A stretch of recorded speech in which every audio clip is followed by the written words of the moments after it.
Thailand এবং Malaysia ট্রিপের তৃতীয় পর্বে আপনাদের স্বাগতম। আজকে দ্বিতীয় দিন। সকাল সকাল ঘুম থেকে উঠে ফ্রেশ হয়ে বের হলাম। থাইল্যান্ডের ব্যাংকক থেকে প্রায় 158 কিলো দূরে অবস্থিত পাতায়া শহর এশিয়ার মধ্যে অন্যতম একটি হানিমুন স্পট হিসেবে পরিচিত। এই পাতায়া সমুদ্রের হাতছানির সাথে দেখা মিলে অন্যরকম এক রঙিন রাতের শহরের। আর পাতায়ার সৌন্দর্যে মুগ্ধ হতে প্রতি বছর প্রায় লক্ষ লক্ষ পর্যটকের সমারোহ ঘটে থাইল্যান্ডের এই সুন্দর সমুদ্র সৈকত ঘেঁষা শহরে। রাতে আমরা ওয়াকিং স্ট্রিট ঘুরেছি। পাতায়া শহরের বিনোদনের কেন্দ্রস্থল বলা হয় এই ওয়াকিং স্ট্রিটকে। দিনের বেলা নীরব থাকে, ওয়াকিং স্ট্রিট রাতে এক অন্য রূপ ধারণ করে। বিনোদনের নানা উপকরণের সাথে সাথে এক অন্যরকম রঙিন শহরের দেখা মিলবে এখানে। আমরা হাঁটতে হাঁটতে পাতায়া সিটি সাইন পর্যন্ত চলে যাই। Pattaya beach 3 kilometre long. এই বিচের পাশ দিয়ে সুন্দর একটি রাস্তা আছে ওয়াকিং স্ট্রিট এই বিচের সাথে। পাতায়া বিচের মতো আরেকটি সুন্দর বিচ কোরাল আইল্যান্ড। এখানে মূলত কয়েকটা বিচ একসাথে, তাই সকালবেলা রওনা দিলে ওখানে পৌঁছে ভালোভাবে দ্বীপটা দেখা যাবে। ওয়াকিং স্ট্রিটের শেষ প্রান্ত থেকে কোরাল আইল্যান্ডের ফেরি ছাড়ে সময় লাগে 40 থেকে 50 মিনিট। আবার পাতায়া বিচ থেকে স্পিড বোটেও যাওয়া যায় এই আইল্যান্ডে, প্রায় 7 কিলোমিটার দূরত্ব। এই স্যান্ডি বিচে বিভিন্ন ওয়াটার অ্যাক্টিভিটি এবং সি ফুড রেস্টুরেন্ট পাওয়া যায়। কোরাল আইল্যান্ডে যেতে হলে আগে থেকে প্যাকেজের জন্য বুকিং দিতে হয়।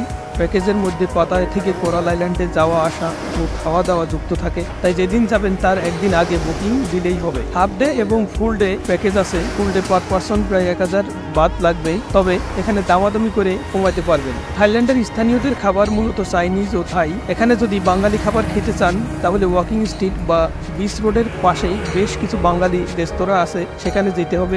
এছাড়াও রাস্তার পাশে একটু পরপরই 7-11 ও ফ্যামিলি মার্টের মতো সুপার শপ পাবেন। এখানে কম দামে ভালো খাবার পাবেন এবং হালাল খাবার খেতে হলে অবশ্যই হালাল স্টিকার দেখেই কিনবেন। পাতায়াতে থাকার জন্য বিচ এরিয়া ও ওয়াকিং স্ট্রিটের বেশ কিছু হোটেল আছে। আমরা ছিলাম the grand lodge at Pattaya beach, AC room, street view, double bed. বেশ সিমসাম সুন্দর হোটেলটা। এগোটা বা booking.com থেকে হোটেল বুকিং দিয়ে আসতে পারবেন। চেক-ইনের সময় রিফান্ডেবল 500 বাত ডিপোজিট করতে হয়।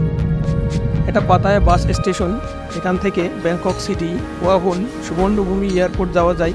আমরা ব্যাংকক নর্দার্ন বাস টার্মিনাল মসজিদ 2 এর টিকিট কেটেছি 140 বাত পার পারসন।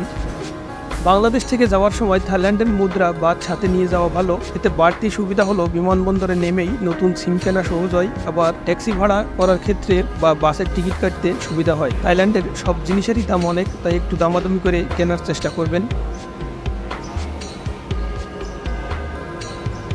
ছোট্ট বাস স্টেশন, যাত্রীদের বসার জায়গা আছে এবং কিছু খাবারের দোকান আছে। হোটেল থেকে পাতায়া বাস স্টেশন যাওয়ার জন্য গ্র্যাব বা বোল্ট দিয়ে আসতে পারেন। আমরা বোল্টে এসেছি, ভাড়া লেগেছে 80 বাত। উঁচু উঁচু বিল্ডিং দেখে মনে হলো ব্যাংকক সিটিতে চলে এসেছি।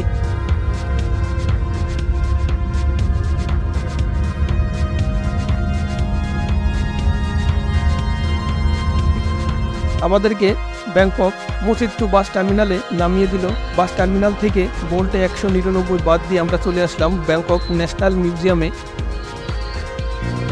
ন্যাশনাল মিউজিয়ামের এন্ট্রি ফি 200 বাত।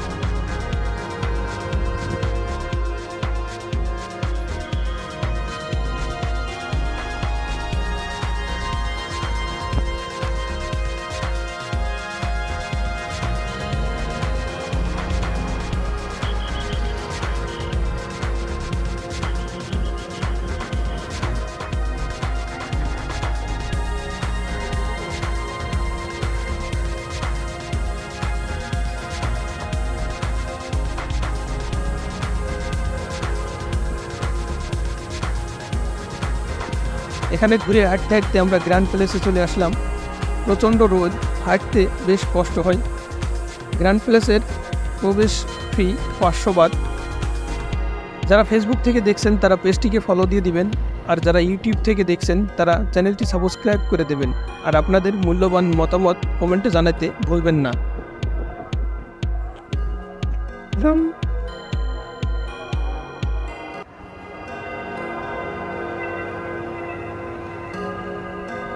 এরপর আমরা কিছুক্ষণ ঘুরে একটি বোল্ট নিলাম। বোল্টে 252 বাত দিয়ে আমরা চলে আসলাম ডংমিয়াং ইন্টারন্যাশনাল এয়ারপোর্টে। আমরা ফুকেট যাব। পরবর্তী পর্বে এখান থেকেই শুরু হবে ফুকেট পর্ব।